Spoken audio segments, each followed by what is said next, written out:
Voting isn't just going to the polls anymore on Election Day. Options like early voting, mail-in voting, and ballot drop boxes are available to more voters and are growing in popularity. How to Vote is a tool created by Democracy Works, and it breaks down the options your state offers by forecasting a ballot, empowering you to decide where and when to vote. Democracy works best when we all vote, but misinformation and confusion about election procedures have resulted in low voter turnout. How to Vote takes the guesswork out of the voting process. It is easy to use and helps folks from all over the country overcome many of the process barriers to voting. It is committed to helping you vote no matter what. You can use the How to Vote tool to sign up for election reminders, see what's on your ballot, get step-by-step assistance requesting your mail ballot, explore your options for returning your mail-in ballot, check your voter registration status, and find your local polling site, and make sure that you have an appropriate ID to bring with you. Decide when and where you'll vote this year at howto.vote.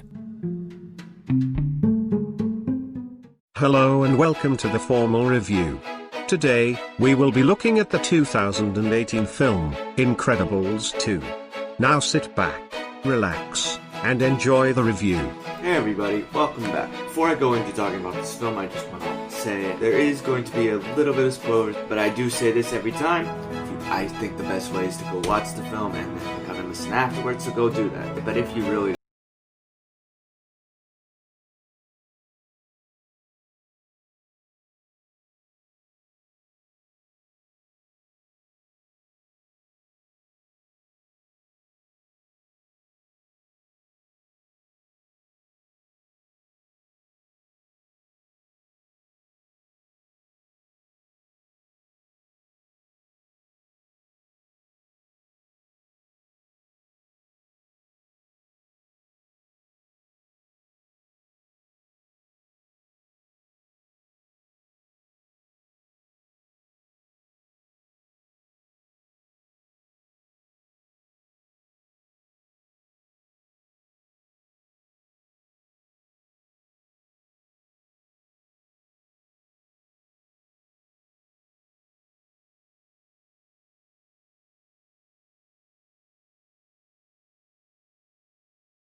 And I mean, if you look at Inside Out, it deals with sadness as part of life. There's nothing wrong with that. I think this film also does really well is actually switching the roles. I mean, historically speaking, the man is supposed to be going out doing all the work while the woman stays at home. And that's what happened in the original. And I think that how they flipped that on its head and showing that parenting in itself can be a hero's work, because that's something that the original didn't really touch on as much. In the original, not only did Elastigirl have to go into hiding, she had to raise 3 kids. And and that's not really talked about very much. In this film, they show that, and they show that this is a hard job to do, and showing a man doing that, I think, is definitely a very progressive message, and I think that that's a very good ode to women empowerment. Brad Bird does actually a very good job at creating a, relatively speaking, new film, but also keeping it fairly grounded in that it doesn't really divert too much from the characters that we know and love from the first film. Being a film that's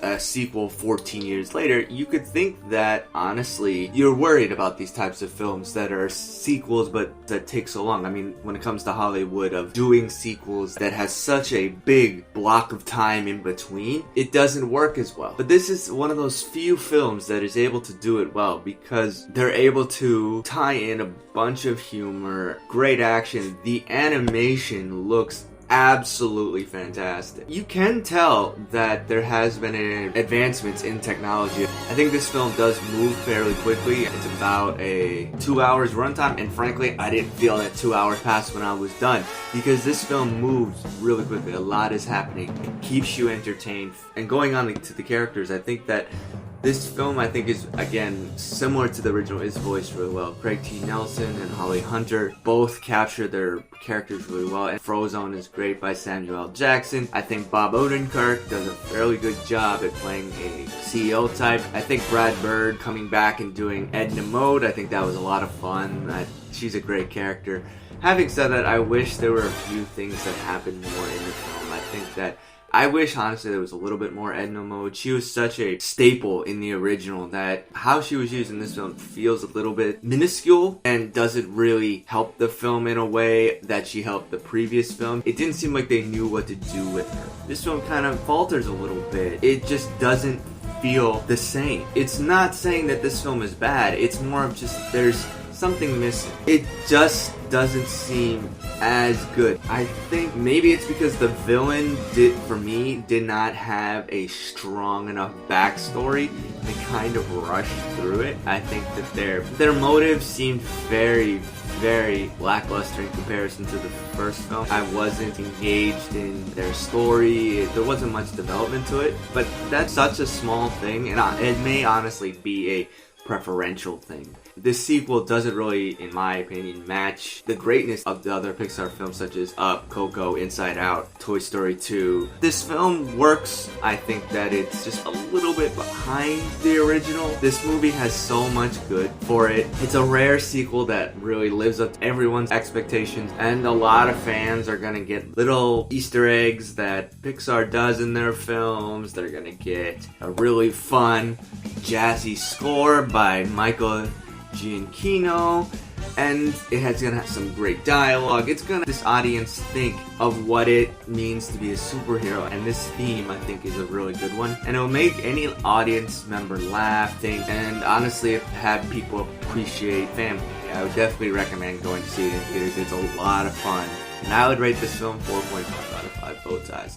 Now, I want to know what you thought of the film. Did it meet your expectations? How does it rate among your other Pixar films? I'm available on social media. I'm on Instagram, Facebook, Twitter, all the same URL at The Formal Review. You can also check out Box Office Buzz for my written reviews. Now, The Formal Review is now available on multiple platforms, including iTunes, Google Play, Stitcher, and many more. Feel free to subscribe on that so you always know when there's a new episode coming out. But until next time, I'll see you at the movies. Take care, guys. Thanks for tuning in to this episode of The Formal Review. We hope you'll join us again.